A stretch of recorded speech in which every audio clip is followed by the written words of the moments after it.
우리 십자가에서 지금도 울려오는 온 우주에 퍼지는 하나의 메시지는 나는 너를 사랑한다고 하는 메시지입니다. 나는 너를 이렇게 사랑한다고 하는 하늘의 메시지, 하나님의 음성. 거기에서 십자가에 못 박혀 죽으신 예수 그리스도의 음성입니다. 그 십자가는 그저 과거에 있었던 역사적 사건만이 아닙니다. 성경에 그저 기록된 이야기로만 끝나는 것이 아닙니다. 그리고 구전되어 왔던 그 이야기를 오늘도 우리가 들으면서 그렇구나 라고 하는 것으로 그치면 안 됩니다. 그 십자가의 사건은 바로 지금 오늘 나에게 그대로 미쳐오는 하나님의 사랑이요, 하나님의 능력이요, 하나님의 생명이요, 역사임을 믿으셔야 될 것입니다. 이토록 놀랍고 큰 주님의 사랑의 음성, 지금도 내 가슴을 치며 울려오는 주의 이 음성을 들으면서 오늘 주님의 질문 앞에 다시 한번 우리를 돌아봤으면 좋겠습니다. 오늘 본문에 우리 주님은 153마리의 물고기를 잡고 그리고 그 물고기와 떡을 준비해 오셔서 조반을 제자들에게 차려주십니다. 조반을 다 먹은 후에 우리 주님은 베드로를 앞에 세우고 베드로를 향하여 이런 질문을 하십니다. 요한의 아들 시몬아, 네가 이 사람들보다 나를 더 사랑하느냐? 그래요. 3번에 걸친 질문을 하십니다.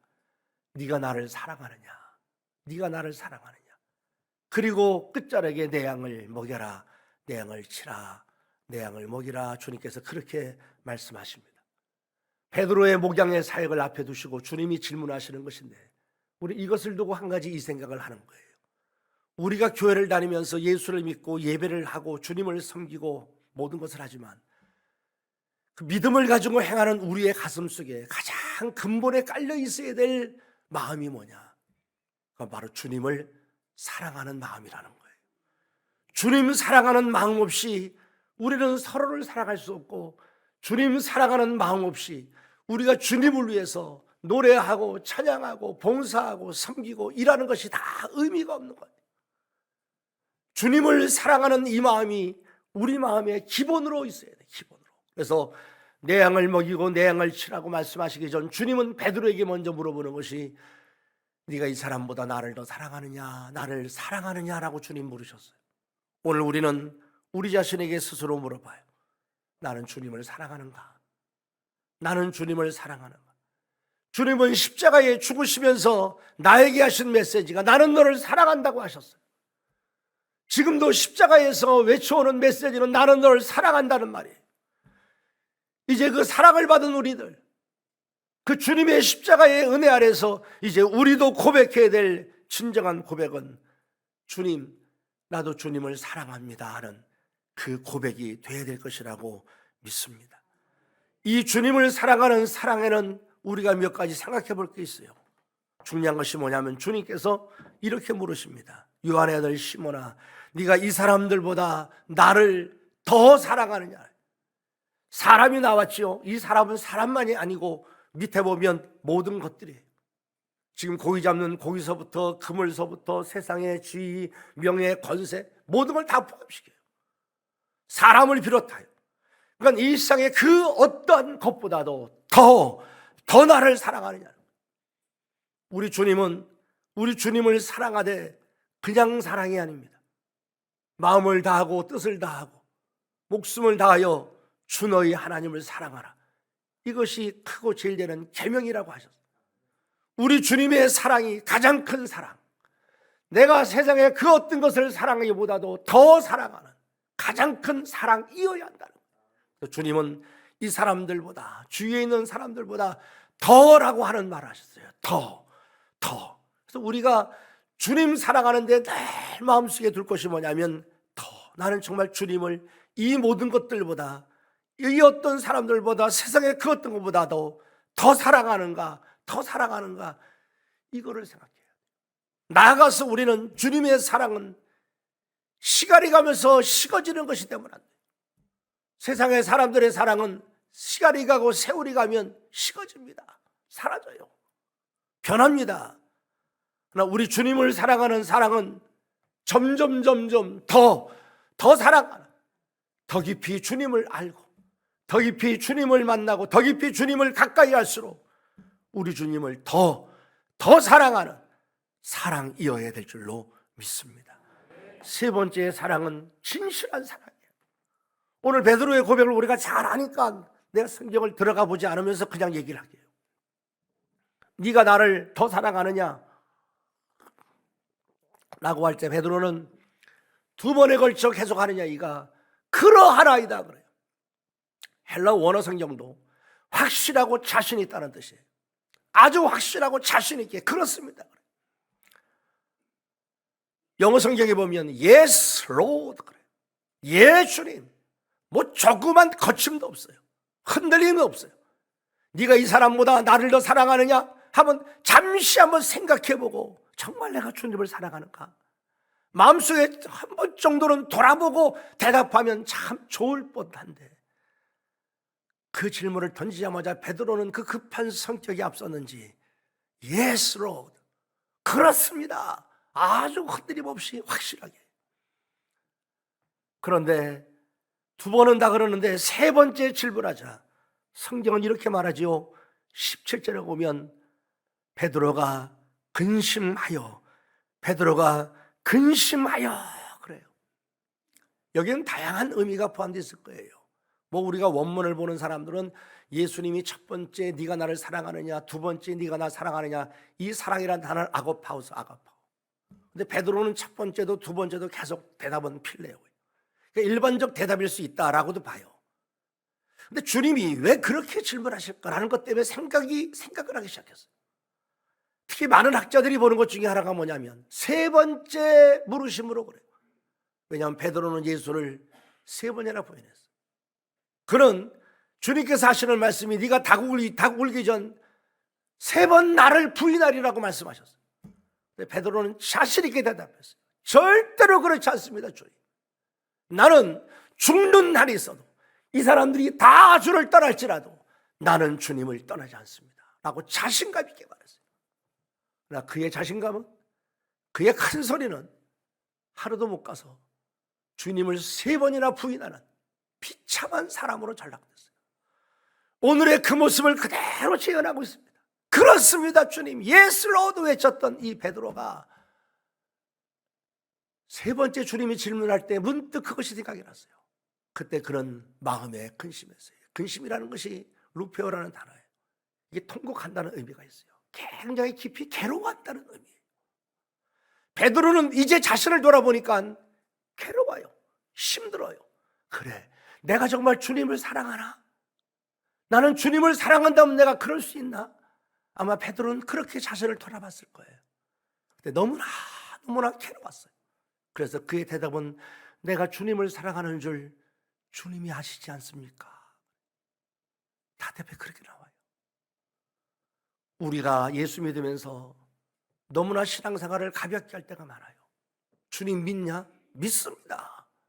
너 사랑하냐? 사랑하지요. 너 잘 믿냐? 잘 믿죠. 안 보기보다 내가 더 잘 믿는 거 아니에요. 우리 자신을 너무나 가볍게 둘 때가 많아요. 때론 믿음의 삶을 살면서 생각해보고 고민해보고 때론 아파해보고 때론 나의 신앙의 보잘것없음 때문에 울어보고 몸부림쳐보고 주님 내가 이 정도밖에 안 됩니까? 주님 나는 이 정도밖에 안 됩니다. 라고 하면서 그 십자가 앞에서 그렇게 자신을 돌아보며 아파할 수 있는 믿음이 우리 가운데 좀 필요하지 않아요? 베드로는 세 번째 질문 앞에 이 고통을 가지고 내가 주님 사랑하는 줄 주님이 아시잖아요. 그래요. 이때서야 우리의 사랑이 좀 더 진실해지고 우리가 주님을 사랑하는 사랑과 신앙이 좀 더 진심이었으면 좋겠습니다. 정말 나를 돌아보며 부끄럽지만 아버지 앞에 내려놓는 그 고백이었으면 좋겠다. 나의 뜨거운 확신, 자신감 있는 태도, 이것이 나의 신앙을 이끄는 것이 아니에요. 신앙은 처음부터 끝까지가 다 은혜임을 알아야 합니다. 다 은혜입니다. 은혜밖에 없어요. 베드로가 베드로 될 수 있는 것도 은혜입니다. 은혜. 내가 나 되는 것도 은혜입니다. 은혜. 그저 주의 은혜 보면서 나를 돌아보고 주님, 나도 주님 사랑합니다. 때론 떨리는 목소리로 좀 부끄럽지만 부족하지만 그렇게 진심으로 고백하며 갈 수 있는 더 사랑하느냐? 우리 그 어떤 것보다 더 사랑해야 되고, 시간이 갈수록 더 사랑해야 되고, 우리 사랑이 진심인 사랑 돼요. 믿음으로 승리할 수 있기를 주의 이름으로 축복합니다. 이제 마지막 제가 보고 싶은 것은 주님이 이런 얘기를 합니다. 18절에서 내가 진실로 진실로 내게 이르노니 네가 젊어서는 스스로 띠띠고 원하는 곳으로 다녔거니와 늙어서는 네 팔을 벌리리니 남이 너에게 띠띠우고 원하지 아니하는 곳으로 데려가리라. 그런데 이 말씀을 하시는 것은 바로 그 19절에 이렇게 말해요. 베드로가 어떠한 죽음으로 하나님께 영광을 돌릴 것을 가르치시며, 어떠한 죽음으로. 오늘 저녁 금요기도회 성찬식 하기 전, 설교하기 전에 제가 영화를 짧게 오 목사님에게 편집시킨 영화가 있어요. 여러분이 보셨을 거예요. 1955년도인가 나왔던 영화인데 노벨 문학상을 받은 영화예요. 노벨 문학상을 받은 커바디스라고 하는 그 책을 영화화시킨 영화예요. 커바디스 잘 알죠? 커바디스 도미네.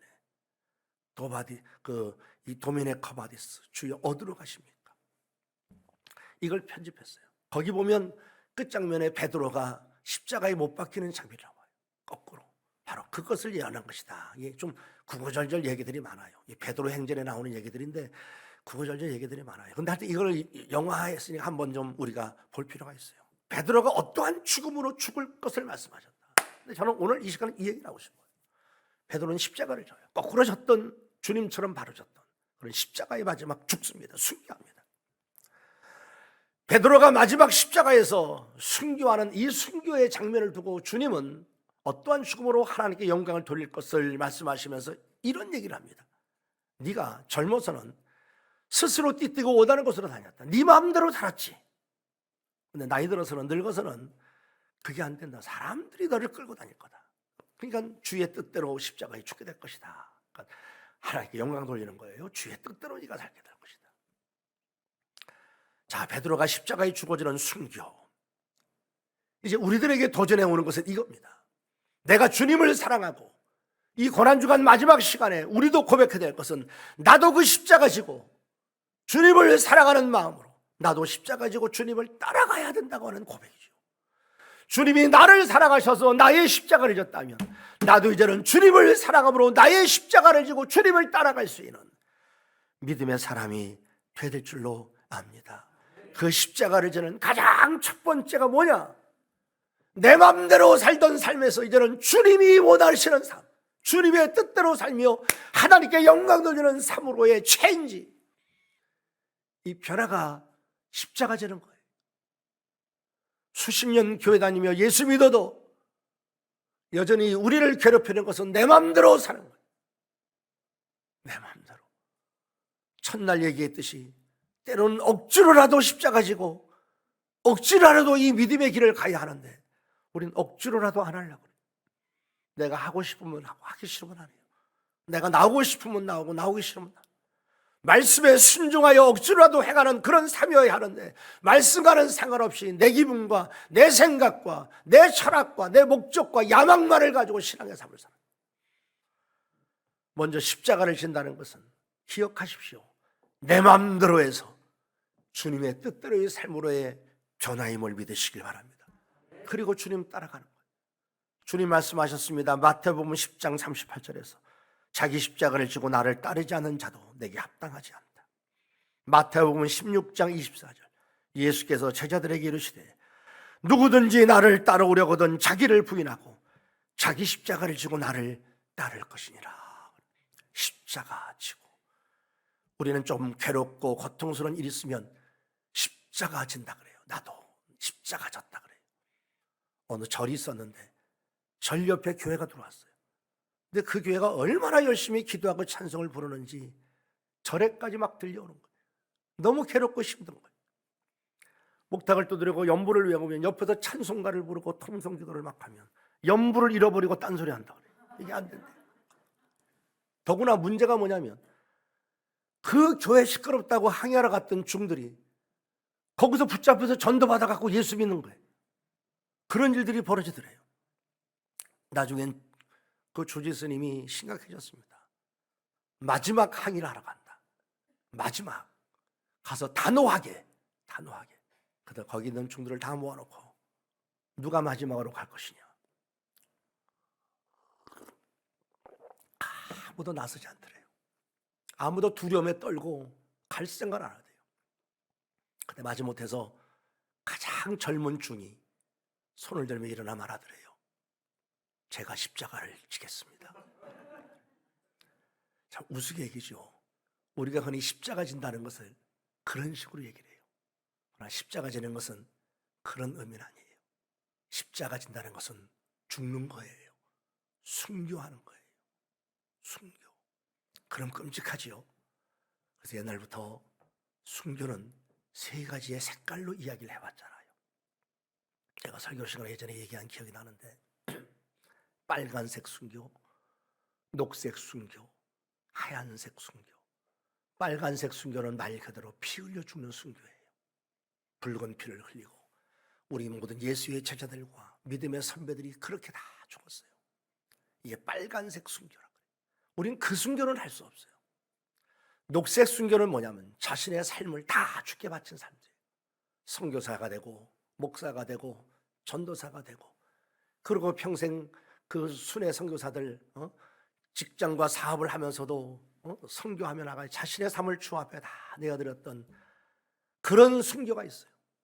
자신의 꿈도 자신의 야망도 다 포기해버린 채 부르심에 순종하며 사명의 삶을 살아가는 이것을 녹색 순교라고 그래요. 이것도 전부 갈 수 있는 거 아니에요.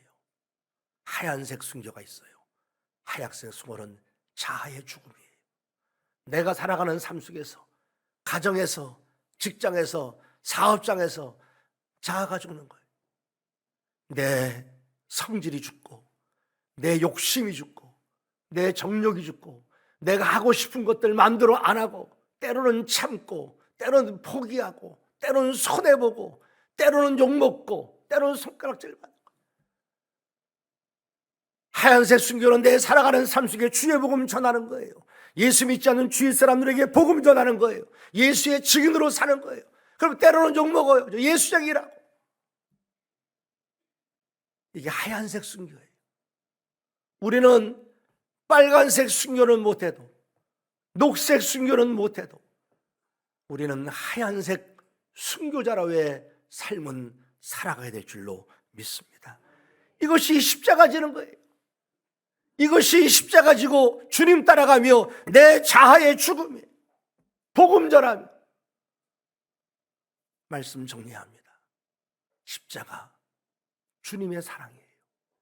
나는 너를 이렇게 사랑한다고 하는 우리 하나님의 메시지예요. 이제 우리에게 묻습니다. 아무개야, 너가 나를 더 사랑하느냐? 우리 한 사람 한 사람에게 주님은 지금 이 소리를 듣고 싶어요. 주님, 나도 주님을 사랑합니다. 그러나 그 사랑이 더 사랑해야 돼, 더. 그리고 진심 있는 사랑이어야 돼. 이 사랑으로 아버지 앞에 사랑한다 고백할 때 주님은 말씀하십니다. 이제 내 십자가 지고 나를 따라라. 너의 십자가, 너에게 태인 십자가를 지고 이제는 나를 따르라고 주님은 우리에게 말씀하시는 거예요. 그건 순교예요. 이제 우리는 하얀색 순교, 빨간색, 녹색은 못해도 하얀색 순교를 생각하며 내 살아가는 사무 현장에서 나도 십자가 향기를 바라고 십자가의 능력을 보여주고 십자가의 사랑을 자랑하면서 사는 십자가 지고 주님 따르는 하얀 순교자의 삶으로 이 은혜의 길을 잘 살아갈 수 있는 우리 모두가 되어지기를 우리를 여전히 살아가는 주의 이름으로 축복을 드립니다.